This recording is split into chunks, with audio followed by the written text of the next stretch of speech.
Despite everything written about Jimi Hendrix since his death, vital questions remain unanswered. The joker to the thief. There's far too much confusion, and I can't. Since 1970, declassified government documents, new witness statements, and pathological evidence have revealed a much clearer picture. It is now clear that Hendrix was not only aware that his life was in danger, but that he had deep, strong premonitions of his own death. Know what any of this is really worth. He looked me square in the eyes and said, "I won't be here." And I said, "What do you won't be here?" He says, "It's because I won't be in my body, I'll be dead." Out of the blue, he said to the reporter, "I doubt I'll live to be 28 years old." There's no reason to get excited. I'd asked him would he be going back to Seattle. He's like, he said, "Next time I go to Seattle, it'll be in a pine box." There are many here among us now. And now, with the examination of declassified FBI documents from the 60s, it appears that Hendrix's death may be far more sinister, a political assassination. The 1960s saw a sea change in American politics and culture. The anti-Vietnam demonstrations and the rise of the Black Power movement caused rioting in the streets.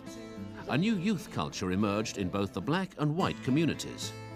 A paranoid Richard Nixon and the FBI's J. Edgar Hoover would go to any lengths to prevent the emergence of strong leaders that could influence these young men and women, even murder. Potential leaders included rock musicians who commanded the attention of millions.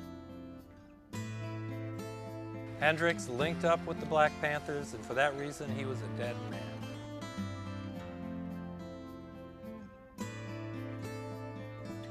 Two people are central to the Hendrix story.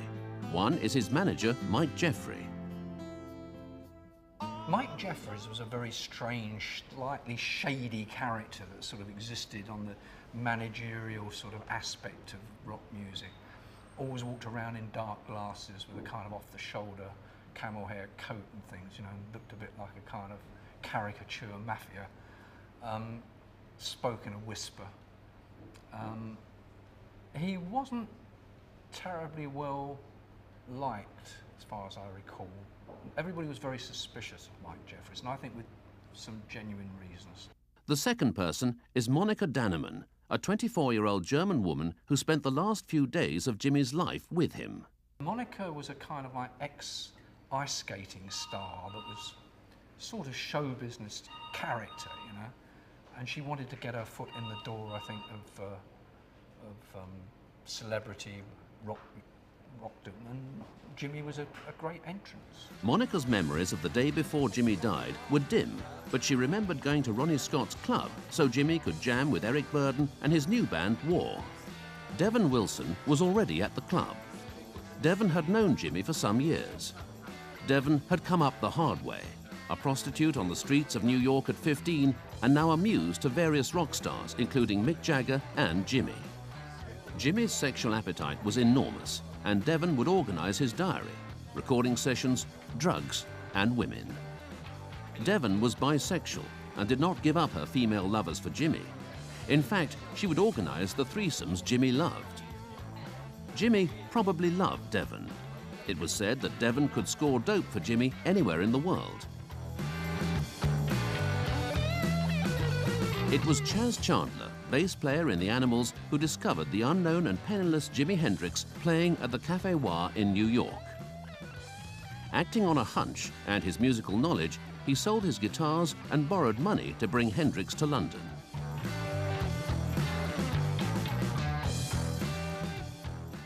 He went out on a considerable limb, as far as I was concerned, because when I first saw Jimmy, which was on his first day in London, and Chas rang me up and said, "He's arrived, and I'm taking him down to the Speakeasy tonight. Do you want to come down and meet him and hear him jam?"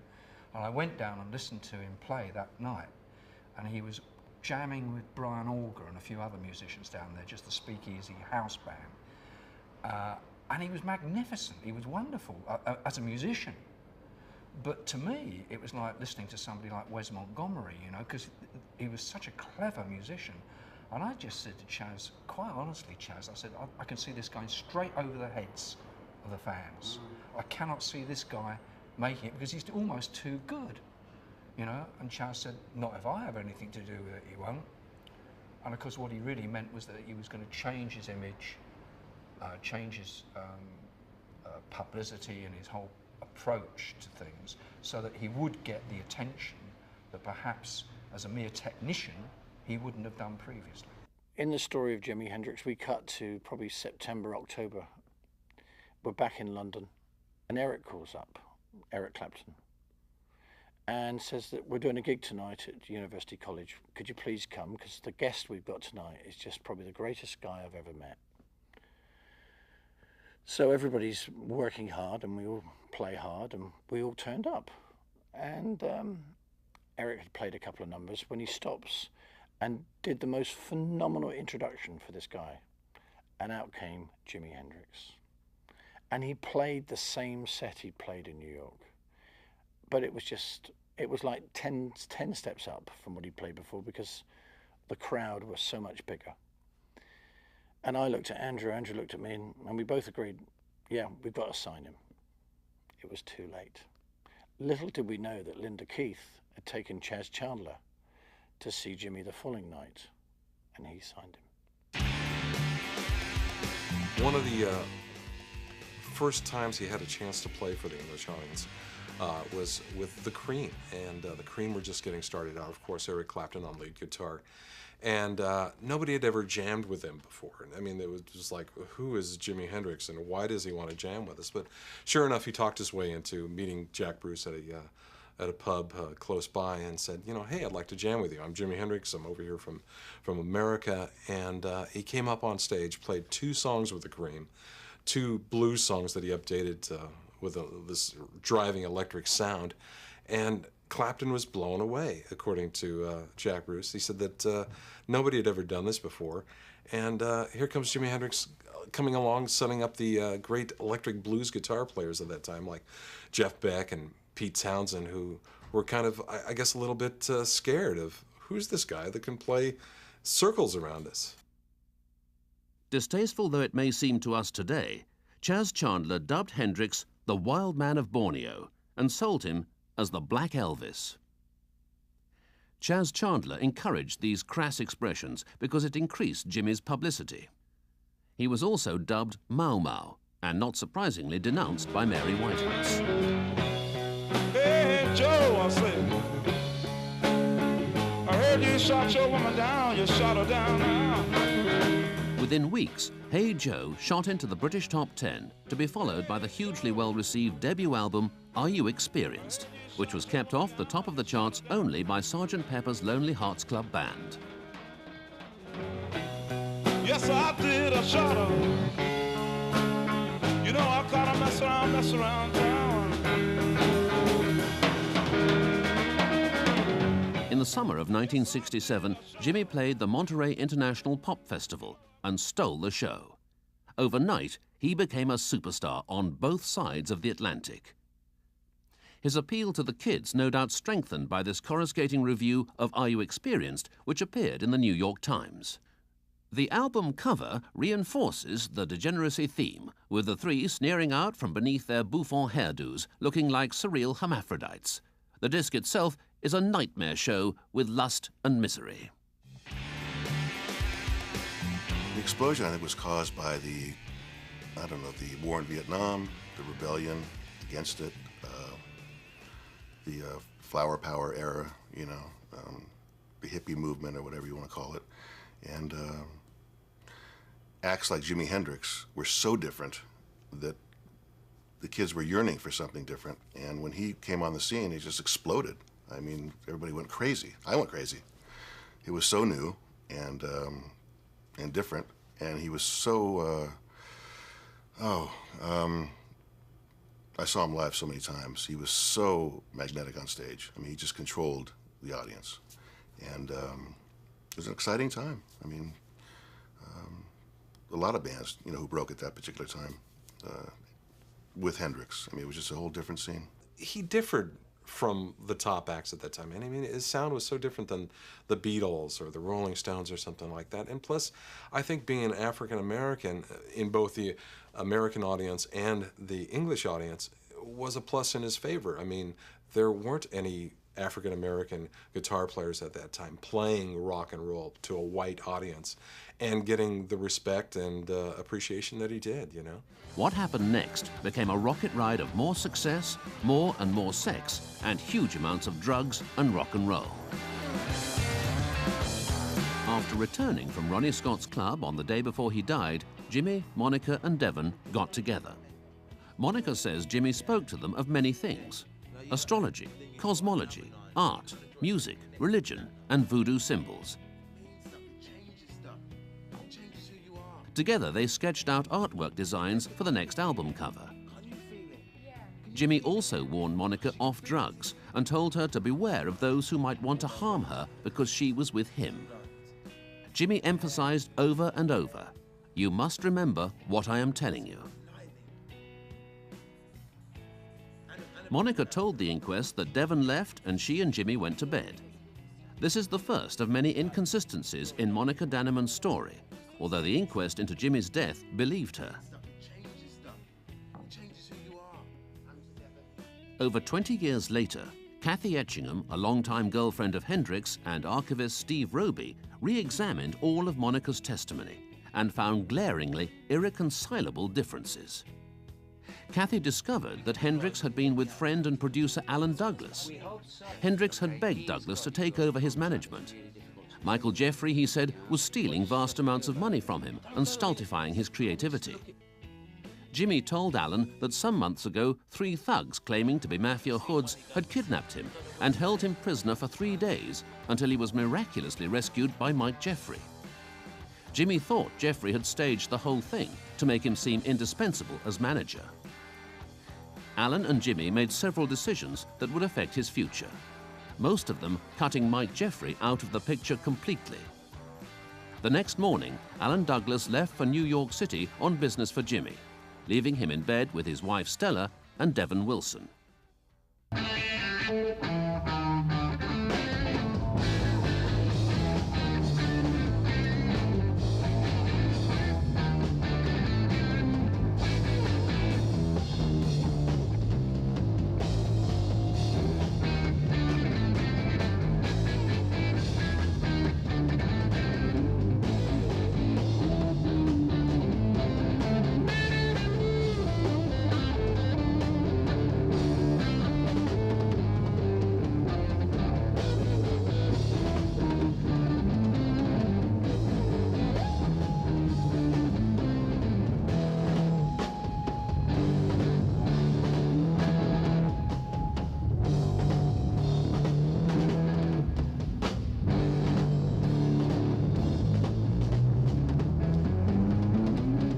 Brian Epstein, as we all know, was the Beatles manager, and he loved theatre, and he bought what was called the Savile Theatre in Shaftesbury Avenue, and it was for straight theatre plays during the week, and the Sunday night he attempted to turn into like a Sunday night rock night, Sunday night with your rock and roll stars.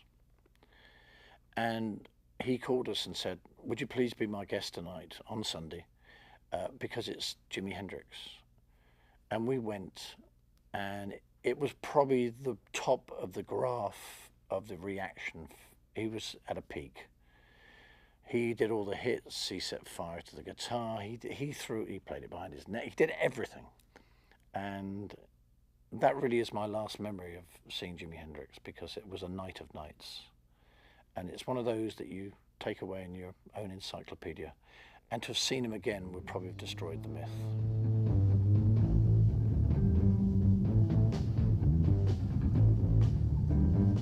Axis Boulder's Love was Hendrix's next album, and it sold prodigiously, pleasing immensely his fans worldwide.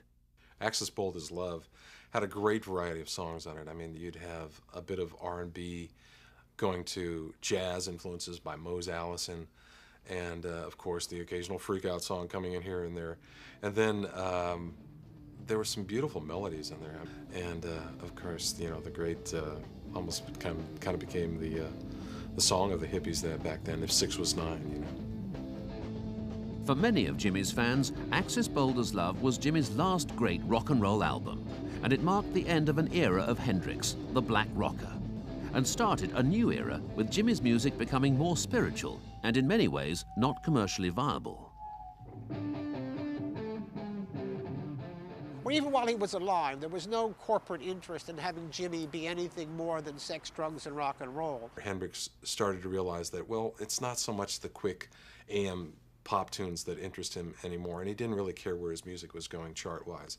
It was more trying to reach people's souls and give them some sort of direction and information in the music that he was more interested in. Frustrated with Jimmy's stubborn attitude to the music he wanted to play, Chas Chandler sold his share of Jimmy to Mike Jeffrey. Hendrix and Jeffrey would have continual financial problems with each other. Hendrix because he was receiving no money, and Jeffrey because Hendrix had no sense of musical discipline in the studio. Hendrix became aware that he was being stolen from by Michael Jeffrey when friends of his came to him with documents that they had procured from Michael Jeffrey's office. And the documents showed that he had been stealing $40,000 from gigs, and at the time Jimi Hendrix was making $50,000, so he was stealing 4/5 of the money. He needed somebody to tell him the truth, because he was in that situation recording-wise again, where he went into a studio for like about 3 months, you know, out of his head, wasted the recording time a lot of the time, spent huge amounts of money, and out of it would come a rambling kind of dissertation of music that he quite liked. But what it didn't have was that discipline that Are You experienced and Purple Haze and all those early albums, Electric Ladyland, had, that Chas gave to that kind of music. You know, Chas would sit in the studio and say, right, go away, play, because Jimmy played quite loosely in the studio. Now financial problems would haunt Hendrix to the grave. As a young, naive sideman with Curtis Knight and the Squires, he had signed a ludicrous contract with a producer, Ed Chalpin, granting Chalpin the right to huge royalties in return for a buyout of $1 and Chalpin's expertise in the recording studio. Chalpin's expertise involved Jimmy recording with the glamour actress Jane Mansfield. The majority of Hendrix's earnings were paid into a secretive Bahamas-based trust called Yameta, set up by Mike Jeffrey. Most of the millions that went into it never came out. Jimmy's deal gave him just 3% of his recording and publishing deals, while Jeffrey took an astonishing 60%. Chalpin pursued his claim on Jimmy's royalties through the courts, and with a dispute in progress, all Jimmy's royalties were frozen. Jimmy was forced to face down these money issues, but there were those in the industry who doubted his abilities when it came to confrontation.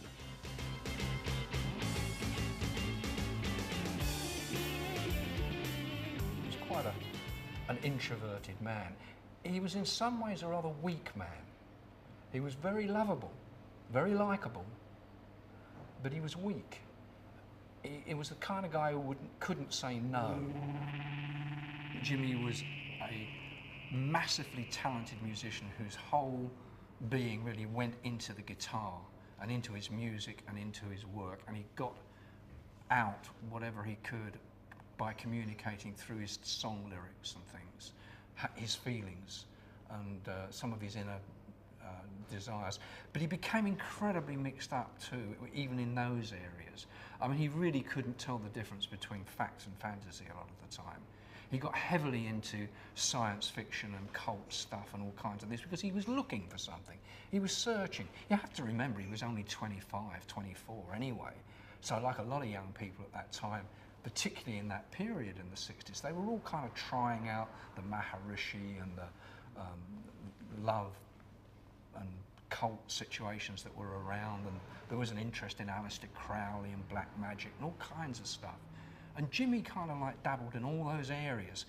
But I think as he went along, he became found it increasingly difficult to tell the difference between what was actually reality and what was fantasy. Hendrix was just a very talented guy who didn't have a lot of backbone.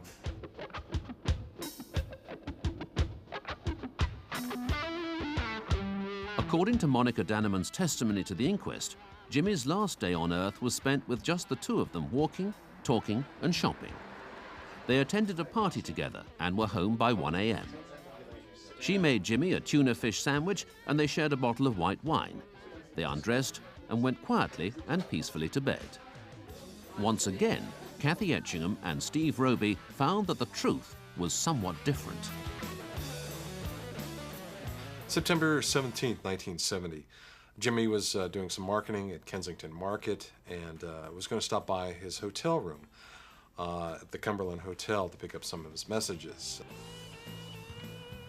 On the way to the Cumberland Hotel, Jimmy was stopped in traffic and he looked over to the side and there was two young, lovely ladies that were catching his attention and invited him to come back later to their apartment to serve him some dinner. They showed up with Monica. They had some dinner. They rolled him fresh joints, just pampered him intensely, poured him wine. He felt like a king. All this time, though, Monica was growing more jealous by the minute.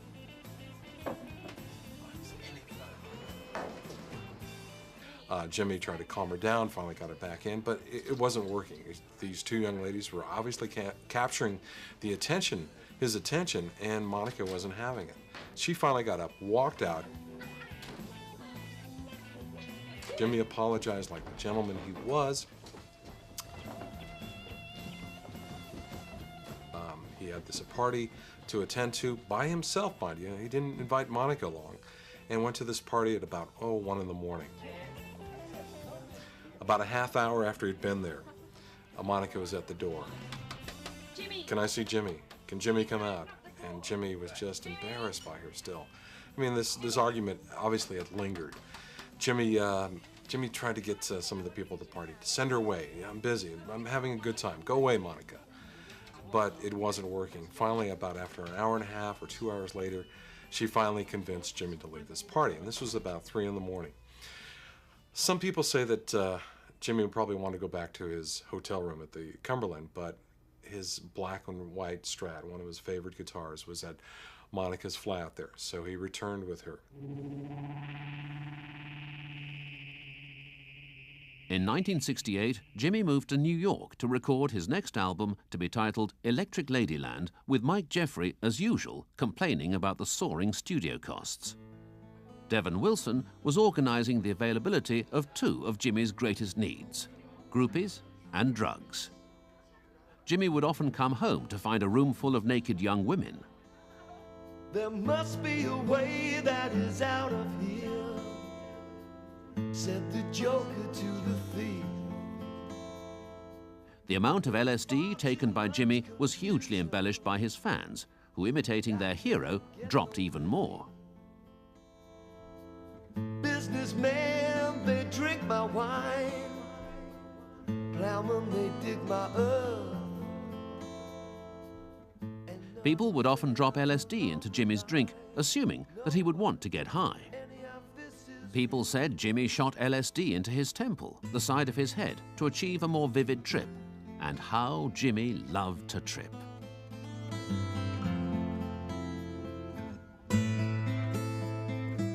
But Jimmy's real addiction was playing. Anyway, anyhow, anywhere.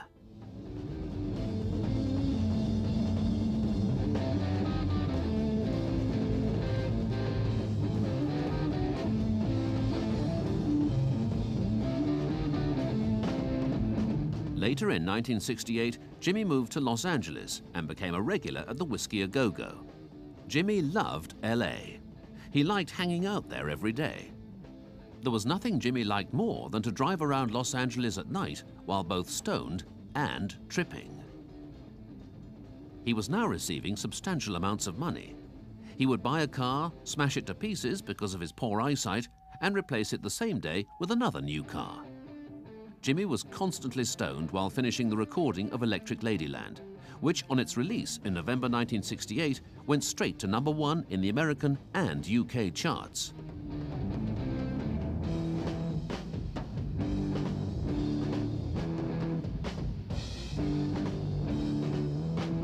It was at this point that Jimi first became aware that amongst his followers were members of the Black Panther Party. Hendrix's link to the Black Panthers would prove to be a major factor in how his future was shaped. Jimi said, "They come to concerts and I sort of feel them there. It's not a physical thing, but a mental ray. It's a spiritual thing." On the issue of Black Power, Hendrix started to make some ill-advised statements to magazines and newspapers. Well, I think Jimi Hendrix was on safe ground as long as he was apolitical. And he really didn't have much interest in all of this until the Black Panthers came along and worked on his sense of compunction. And therefore, he made statements in the teen press about the Black Panthers going to Washington and actually killing people and so forth. And he said it sounded like war, but that's what we have to have. We need war. Well, you talk that way, they take notice in Washington, D.C. At the insistence of Warner Brothers, his record label, Hendrix was obliged to settle the suit with Ed Chalpin, the terms of which required Hendrix to deliver a whole new album to Chalpin's company, a cash settlement, and an agreement giving Chalpin a percentage of all his future royalties. Now, Noel Redding and Mitch Mitchell, both tired of Jimi's tantrums, left the band. To compound his misery, Hendrix was stopped by customs at Toronto Airport. They found a bag of heroin in his luggage. You know, being associated with coming across the border with heroin in your flight bag put a different image on him and his fans, although I would say probably the hardcore fans maybe were a lot more forgiving on that. But, you know, heroin wasn't the drug at the time. Cocaine was just starting to rear its ugly head. And he admitted that he had tried cocaine several times, but not heroin. As a non-heroin user, Jimi believed he'd been set up by Mike Jeffrey, who was still attempting to make himself indispensable to Hendrix. Jeffrey was stealing money from him, sabotaging his career, planning people around him to spy on him and to subvert his own activities, his own life. And Hendrix, yeah, he had a growing awareness that this was happening to him, and he knew who to blame. Hendrix was also in conflict with Mike Jeffrey over musical direction. Jeffrey wanted him to write and record rock music. He'd made a lot of money out of it and wanted that to continue. For Jimi, however, his new musical direction was his sole obligation, despite what the critics might say. There were a few white critics in some of the rock magazines that totally didn't understand it and said, "What are you doing, you know?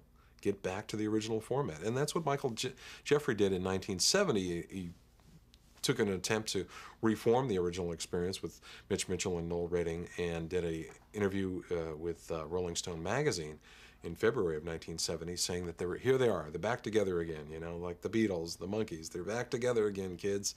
And here they're going out on the States, they're going around the world, and buy your concert tickets now. Woodstock was probably Hendrix's last great hurrah.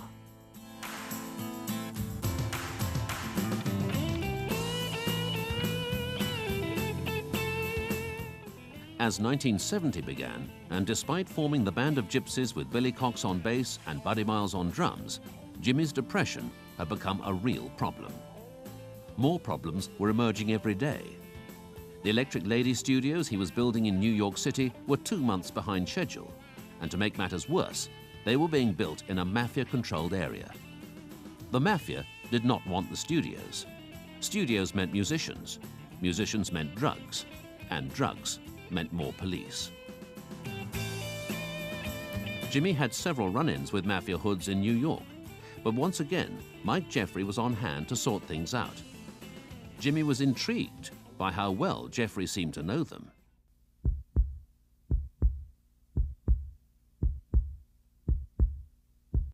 By 1970, many celebrities were attending anti-Vietnam War rallies and Black Panther fundraisers, as well as contributing considerable amounts of cash. Amongst them was Jimi Hendrix. On January the 28th, 1970, Jimi played a benefit for the Vietnam Moratorium Committee. On stage, Jimi looked as if he was dead. He'd been given some bad acid. Try as he might, Jimi could not play. He told the audience, "We can't get it together." and walked off stage.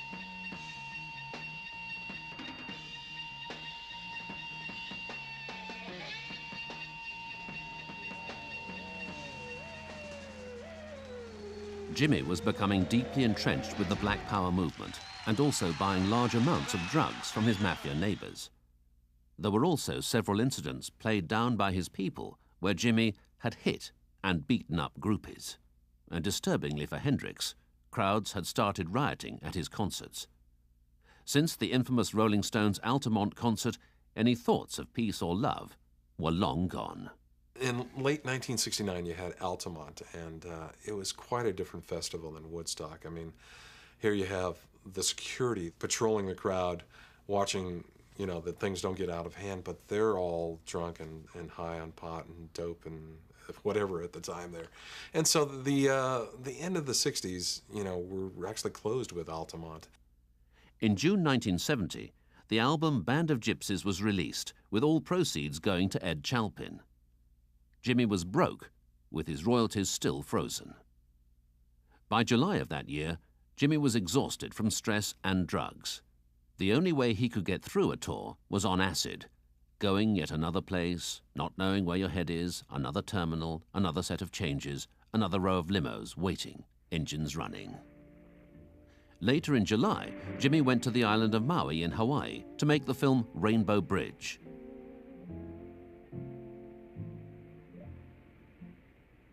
Directed by Andy Warhol protege Chuck Wine. The reason that Jimi did Rainbow Bridge is we wanted to get a certain idea of what was happening, the hip experience. Not any particular metaphysical axe to grind, but that there were people who dropped out of the culture, who weren't so much interested in the material. Melinda Merriweather played Jimi's lover, on and off camera. Of course I loved him. He was hard not to love. He was hard not to love. He was truly a wonderful, amazing human being. And again, I will say, all the strength and all the things that he presented, his real self was so humble and so beautiful and so precious. Everyone, including the cast, crew, and audience, were wrecked for a month on hash, booze, cocaine, and acid. The film is a rambling shambles that plunges the depths of inanity. During filming, Jimi was depressed and predicting his own death. I'd asked him, would he be going back to Seattle? He said, next time I go to Seattle, it'll be in a pine box. One day I went to Jimi and I said, Chuck said that you get to make the scene today. You get to choose what you want to shoot. And he looked me square in the eyes and said, I won't be here. And I said, what do you won't be here? He says, it's because I won't be in my body, I'll be dead. There's a scene in Rainbow Bridge, there's a scene with Jimi in the attic. And to me, if somebody was to say, what's Jimi really like? I would say, go look at that scene in the attic. The first part of it's a little difficult. He kind of struggles with it, and Chuck struggles with him, but he eventually falls into his own self. He talks about himself in school.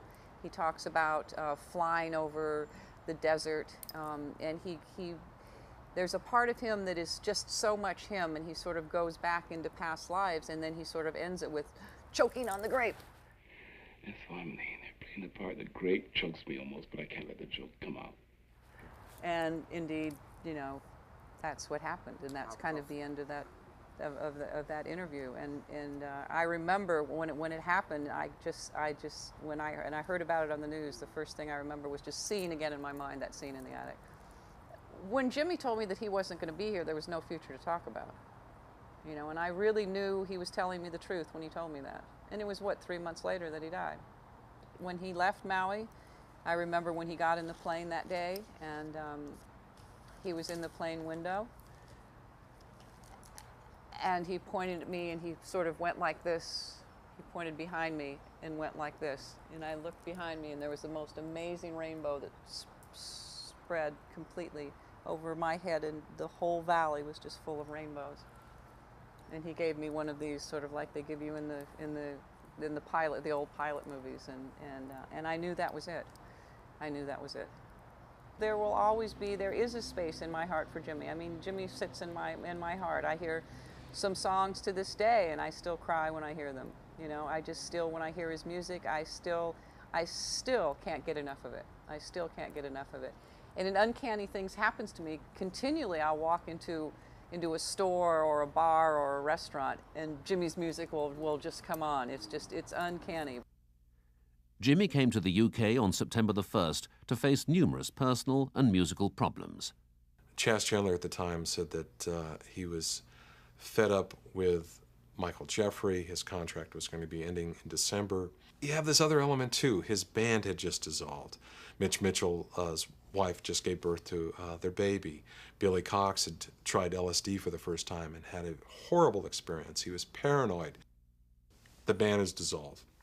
Yet the contracts still required him to play Paris and Belgium and possibly even Japan, and so there was that pressure on them there too. Meanwhile, the record companies are demanding new product. You know, there hasn't been this 4th studio album that they've been promised in a year. So a lot of things are overdue. Add to that now, you've got 2 women that he had been briefly with over the years had hit him with paternity suits. Between the paternity suits, 2 engagements, and no band to play with, there was a total state of chaos and confusion. Jimmy played the Isle of Wight Festival, and the next day played a concert in Aarhus in Denmark. He told the crowd, "I've been dead a long time."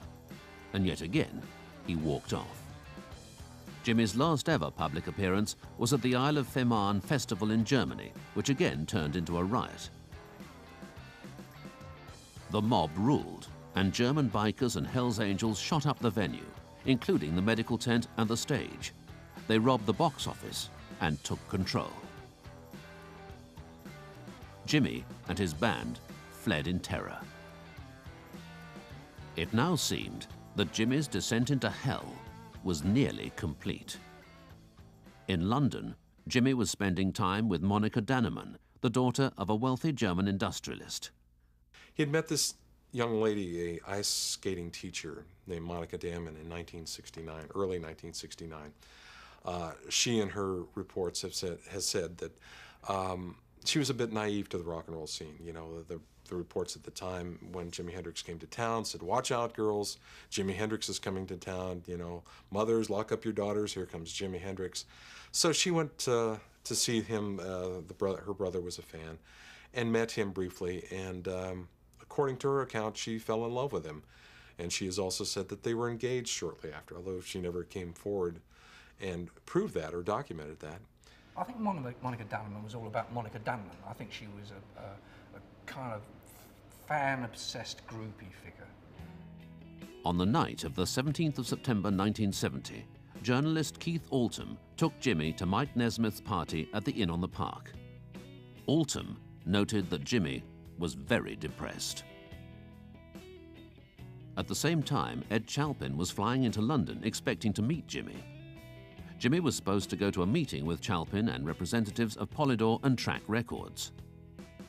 Chalpin was still chasing Jimmy for more money. Jimi Hendrix went into hiding. On September the 18th, 1970, the world learned that one of history's greatest guitarists was dead. Monika Dannemann told the inquest into Jimmy's death, "Jimmy slept well on Tuesday and Wednesday night. I don't know about Thursday night. We arrived home at 8:30, I cooked a meal, and we had a bottle of white wine about 11 p.m. Had nothing to drink apart from the wine.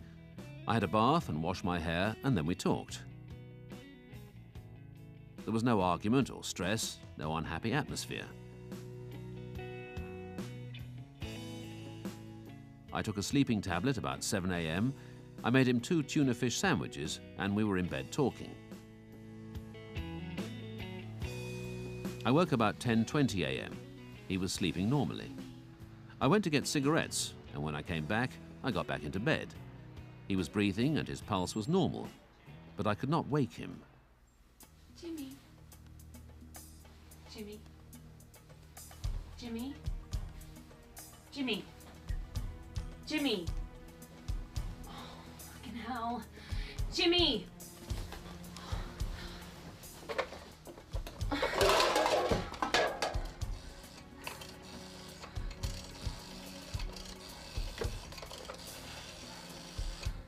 Hi. It's me. It's Jimmy. I can't wake him up. I'm scared that if I call an ambulance, he'll get cross with me when he wakes up. Okay. There were 9 of my sleeping tablets missing. Jimmy! When I saw him before he went to sleep, he was very happy.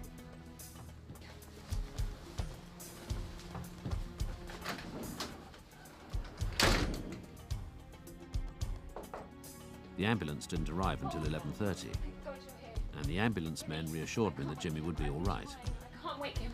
What's wrong with him? Please tell me what's wrong with him. He won't move, he won't respond. Jimmy, come on, wake up. Has he been drinking? Don't worry. No, he hasn't been drinking anything. We had some white wine with dinner and that was it. Don't worry, Get him there as soon as you can. Can you tell me what's wrong with him? Well, we'll find that out. He's not going to die, is he? Don't worry. He's not going to die. Okay, Be careful, careful with him. 3. Careful with him. Okay. Oh my, Jimmy. He is going to live, isn't he? Yes. Can I come with you? Okay, how long? I'll be 1 minute. He is going to live, isn't he? Really? Don't worry about it. We'll just take him down to the local hospital and have him checked. Can I come with you? Yes. Get dressed quickly, though. Get dressed. Okay. You just look after him, all right? Jimmy, oh, don't worry, babe. I'm going to be with you soon. I travelled with Jimmy in the ambulance all the way to the hospital and waited in the car park for news.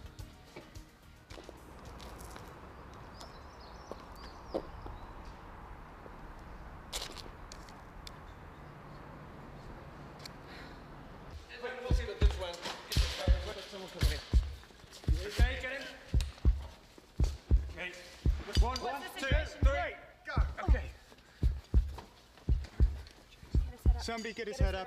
Get the mask on him. Okay, we need some oxygen. All right, come on, Jimmy. Come on, wake up. Come on, get his head up. Get his head up. Okay, he's got a weak A pulse. nurse came to speak to me and told me that Jimmy was in bad shape.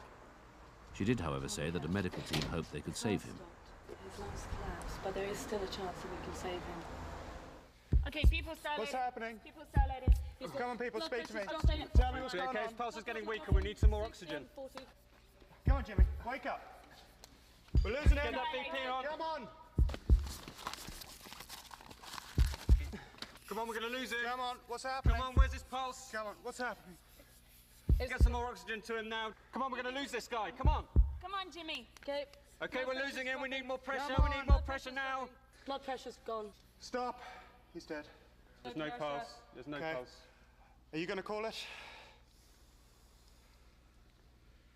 Time of death. Despite the doctors 12:45. working furiously to resuscitate him, Jimmy's life could not be saved.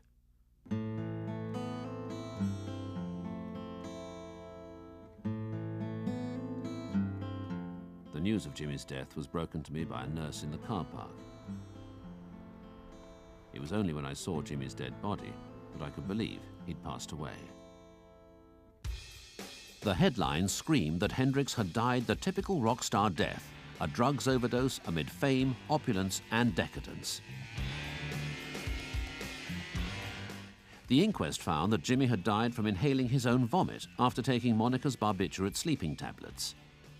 The inquest accepted completely Monica's story, but left an open verdict, which meant that the actual circumstances of the death could not be determined. Monica was the only witness called. None of the medical team or ambulancemen were consulted.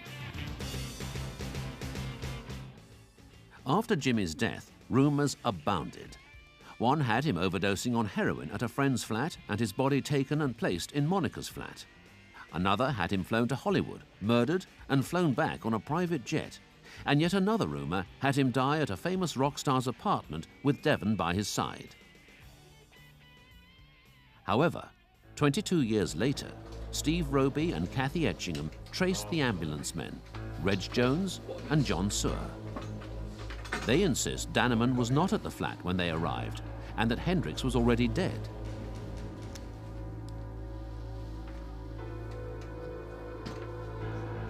His mucous membrane's all black. He's been dead for about 4 or 5 hours. But it's him.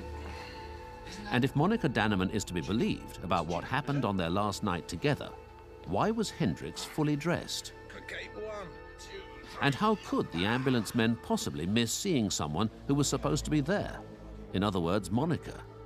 The ambulance men also contradicted Monica when they both asserted that no one, apart from themselves, had traveled to the hospital with Hendrix. Well, there's no pulse. I think this one's gone, actually. Equally, Dr. Bannister, the then surgical registrar, stated that Hendrix had been dead for at least 7 hours when he was admitted to the hospital. Dr. Bannister noted that Hendrix's lungs were filled with vomit and masses of red wine. Somebody take this away. Let's have a look. I'd say, if we can close these curtains. Should we put him into the recovery position? They'd never before seen a man who drowned in his own red wine. You call it. See where we go. Okay. Time of death. So how did the red wine get into Jimmy's lungs?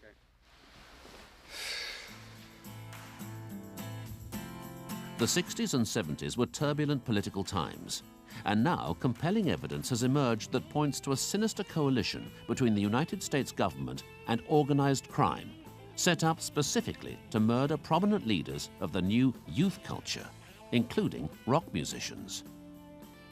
Jimi Hendrix was killed for 2 reasons. First of all, he had made statements in the teen press calling for the Black Panthers to go to Washington, D.C. and shoot the place up. Secondly, he had done a benefit for Bobby Seale and the Chicago 8. And that got the attention of the FBI and a program called COINTELPRO, which was a surveillance and assassination program. And it led to the murder of 28 Black Panthers. Tupac Shakur makes 29 because he was a Black Panther. Hendrix linked up with the Black Panthers, and for that reason, he was a dead man. COINTELPRO was fostered by J. Edgar Hoover, the chief of the FBI for a very long time, in the late 1950s. And the original goal of the program was to eliminate, in their words, neutralize or defame any kind of young, in Hoover's exact words, messianic black leader who could galvanize all parts of the civil rights movements, black nationalist movements, and white sympathizers, white liberal sympathizers, okay, and get them going into a very progressive, powerful movement. The first clues that Hendrix was a government target emerged from declassified FBI files. In 1976, there were a group of students at Santa Barbara, University of California, who put in for FOIA documents on Jimi Hendrix. They got 6 heavily blacked out pages. They appealed, they got 7 more pages, and they learned from those documents that Jimi Hendrix had been put on a security index established by the FBI to have him and everyone else on that index rounded up and placed in detainment camps in the account of a national emergency. Another interesting thing about the FBI files in this particular case is that they're in national security terms redacted, which means blacked out or censored. Okay, so that very much crucial information, is still not available to the public. As somebody who's fished through these files for 7 or 8, 9, 10 years, it's usually the most interesting, the most sensitive stuff, okay, that gets blacked out. That's the stuff that they really don't want you to know, that puts them in a very much compromised kind of a position. We now know from declassified United States government files that COINTELPRO counterintelligence program was part of a major CIA operation that was called Operation MH Chaos. MH Chaos is a CIA operation that begins in the early 1960s, and it targets basically liberals, anti-war protesters, okay, underground newspapers, left-wing journalists, etc. And its target is to infiltrate these kinds of movements, lead them astray, okay, and eventually create enough friction in them to actually destroy them and render them weak and helpless.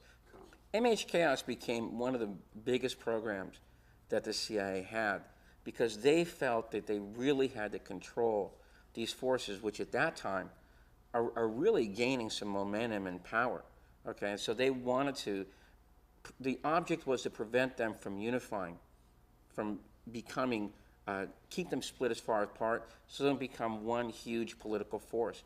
Nixon was very concerned about this. You had major operatives like Hunt and Liddy who were aware of all this. Tom Charles Houston from Young Americans for Freedom comes to the Nixon administration and draws up plans for detaining dissidents, including specifically Jimi Hendrix, right? He wasn't a threatening character. Right? He was a musician. That's where his mind and that's where he wanted to be. But as soon as he engaged in politics, it's a different story. And I think that if you're a celebrity, you kind of have to gauge your statements, because you say the wrong thing, you can end up in deep, deep trouble. Well, Hendrix's music was so powerful, and it was so wide appealing. And by 68, 69, especially after his appearance at the Woodstock thing, which is probably the apogee, you know, of his career, it's become a kind of icon, you know, in rock and roll history. You know, Hendrix on stage with the national anthem, etc. You know, he was really ready to become the #1, you know, rock act, you know, in the United States. And with his ties into some of these black nationalist, black power movement, you know, and his liberal sympathies already, you know, if you had Jimi Hendrix actually funneling money into groups like this, then that would really put them in a position to actually spread in a really kind of potent way. One of the problems that a group like the Black Panthers always had is they never had enough money to really finance larger operations that they wanted to get into. You know, with someone like Jimi Hendrix funneling money to them, that would be a serious possibility. The huge amounts of money in the music business had forged an unlikely partnership between the CIA and the Mafia. Of course, the Mafia had their hooks into the music business going back to the jukebox wars. And then in World War II, the OSS started up a program called Operation Underworld, which entailed the actual recruitment of key Mafia figures to operate in Italy and the United States, right? And after World War II, they continued this brotherhood between the CIA and the Mafia that continues to the present day. Now, under Operation Chaos, I mentioned that all intelligence agencies have been brought into the umbrella program. Well, the Mafia was brought into it too because they were central to the music business itself, and they could be used to control and ultimately, in some cases, murder musicians who are outspoken in their opposition to the U.S. government. Some of the things that you look at, some of the landmarks, okay, that have a lot of similarity to other assassinations that someone like me has studied in the Hendrix case is, first of all, you have the use of an inside operator, somebody very close, and somebody who the target trusts, all right, but doesn't understand that the guy already has a dual allegiance. In this case, it appears to be Michael Jeffrey, his manager, who it's been unearthed later, had both intelligence ties and mob connections. Mike Jeffrey is an interesting take. He begins working for the government in the National Service. He works into the military. He joins military intelligence, and at that point, his career enters an obscure phase. So there's little known about his activities with MI6, except to say that he was stationed in Egypt and he spoke Russian fluently. He boasted about his involvement with mafia figures, but no one took him seriously. After his death, there were documents and news articles that he had in his possession that indicated that possibly he was telling the truth. And there are indications over the years that yes, he did have mob ties. Jeffrey went out of his way to make life difficult for Hendrix. He would book him in Toronto one night, and then he'd have him booked in Miami, and then the next night he'd do one night in California, and he kept him exhausted, he kept him dependent, and he kept him under control. Jeffrey was a very devious human being. He set up a dummy corporation he called Yameta, and much of the stolen money went into this corporation, and then it was divided between two banks, the Chemical Bank of Nassau and the Nova Scotia Bank. Jeffrey was stealing money from him, sabotaging his career, planning people around him to spy on him and to subvert his own activities, his own life. And Hendrix, yeah, he had a growing awareness that this was happening to him, and he knew who to blame. And then when he discovered that the money was missing, he filed a suit against Michael Jeffrey. And Hendrix's death occurs just before Michael Jeffrey's appearance in the courtroom to answer to Jimi Hendrix on the lawsuit. Not only was Michael Jeffrey stealing Jimi Hendrix's money, his contract as manager was ending, and he also felt that Hendrix's new music wouldn't sell. And he had a $2 million insurance policy on Hendrix's life. Clearly, it suited the US government, the mafia, and in particular, Michael Jeffrey, for Jimi to be neutralized. But just how did Jimi Hendrix die? All right, now it's been said for 30 years that Jimi Hendrix choked on his own vomit. It was said that he died of a heroin overdose. Of course, none of that's true. He didn't choke to death on his own vomit. Something had to make him sick, right? So now it's known that he took 9 Vesperex tablets. These are sleeping pills the night that he died. Now, it's been said that he died from an overdose of barbiturates. The problem is Jimi Hendrix was a chronic insomniac. He was used to barbiturates, and the Vesperex that he took really had very little effect on him. He took 2 tablets, he didn't feel a thing, couldn't go to sleep. He had taken an amphetamine capsule at a party the night before.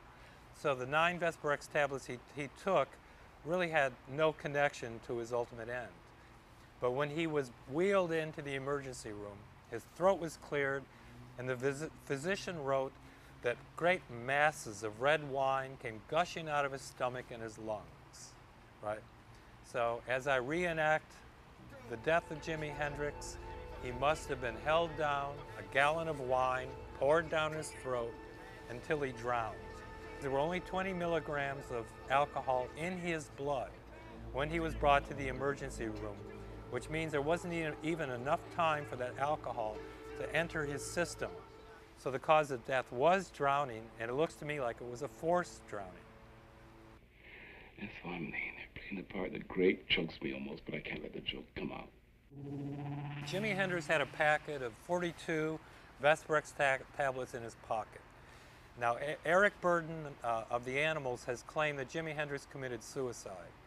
If that was the intent, it's very likely that he would have taken all the barbiturates in his possession. So it's clear that suicide was not the object. If suicide had been the intent, and if he had died accidentally, it's doubtful that he would have been fully dressed. He was found fully clothed. When the ambulance drivers arrived, they said that no one else was there. Monica Danneman claimed to be there, and of course her testimony has holes in it the size of the Brooklyn Bridge. Now we know, because he was fully clothed, right, we know that it wasn't an accident. We know that he didn't just die in his sleep. He was in his London hotel room, and he must have been restrained. It's very doubtful that he sat down to drink the red wine and filled up his stomach and his lungs. I've never heard of such a thing. The only other possibility is that his head was held in a sink full of wine until he drowned, or he was held down and it was poured down his throat. And I think this is the most likely scenario, because it's doubtful that his stomach would be so full of wine. I think he was held down, it was forced down his throat, filled his lungs, and he was dead within minutes. After Hendrix died, Michael Jeffrey acted like a guilty man. He came to the funeral, but he sat in his car outside. He actually confessed to a jazz producer by the name of Alan Douglas, who was a good friend of Jimi Hendrix, that he had something to do with the murder. He wasn't entirely clear about it, but it was clear to Alan Douglas that Michael Jeffrey was making a confession. Even after Hendrix's death, the classic patterns of an Operation Chaos killing were followed.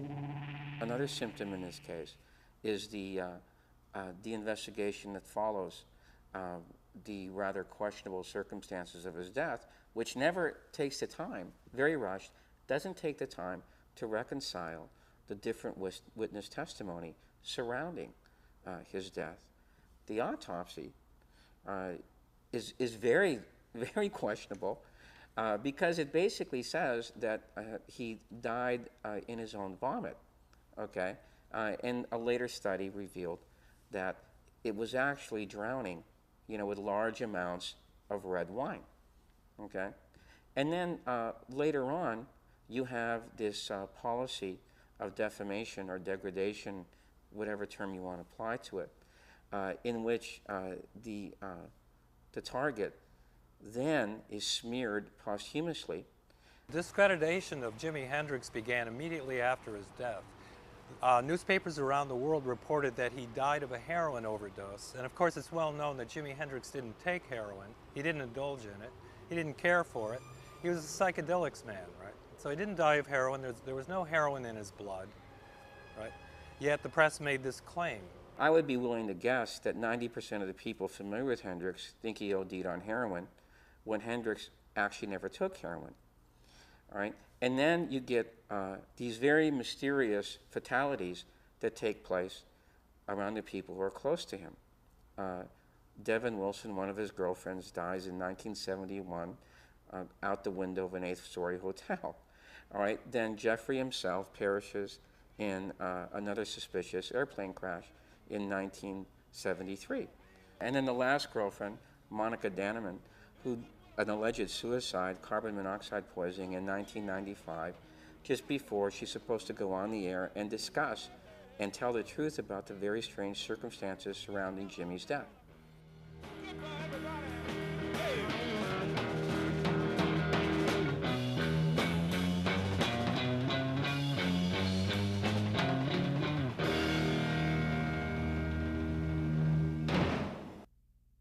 Monica Danneman became a recluse and made her home a shrine to Jimi Hendrix. In the 35 years since Jimi Hendrix's death, no one has come forward to say that they were there when Hendrix died. We now know what happened, and so did Monica Danneman. So why did Monica take her secret to the grave? Now let's say that you've witnessed a murder and you're told that you'll be next if you open your mouth. You're not likely to open your mouth. So the police come along, they ask you questions, you provide information, but you have to provide false information because you believe that you're the next target. There must be a way that is out of here, said the Joker to the thief. There's far too much confusion, and I can't get no relief. Businessmen, they drink my wine. Plowmen, they dig my earth. And none of them along the line know what any of this is really worth.